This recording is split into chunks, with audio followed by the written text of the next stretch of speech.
The birth of the ancient child asterisk. In the heart of a small village, under the relentless sun, a young woman named Adoma stood outside her humble hut, clutching her newborn baby. The villagers gathered around, whispering in disbelief. Adoma's child, though just born, looked nothing like a baby at all. His wrinkled skin, deep-set eyes, and frail body made him resemble a man of over 150 years. The midwife, who had delivered countless babies, stood frozen, unable to comprehend what she had just witnessed. The villagers, unable to hold back their curiosity, began murmuring among themselves, their fear palpable. Adoma, with tears in her eyes, whispered to herself, "What kind of child have I brought into this world?" Adoma's pregnancy had been like any other, or so she thought. Throughout the 9 months, she had experienced the usual discomforts, cravings, and emotions. There were no signs that anything was amiss. Her husband, Kofi, had been excited to welcome their first child. But when the baby arrived, it was far from the joy they had imagined. His features were unnervingly ancient, a face that seemed to carry the weight of centuries. How could this be? The village chief, a wise old man named Nana Ibo, was the first to arrive at Adoma's hut, his eyes narrowing as he examined the baby. "This is no ordinary child," he said solemnly.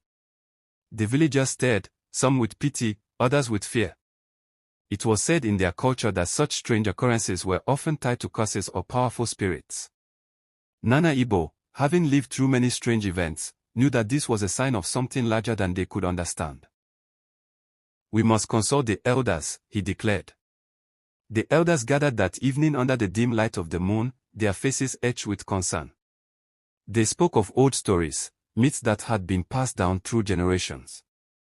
In the village, there were tales of babies born with the souls of ancient ancestors, creatures that defied nature.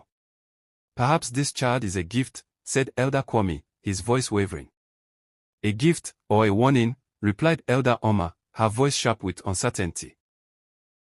"We must not take this lightly." Adoma, though deeply troubled, loved her child.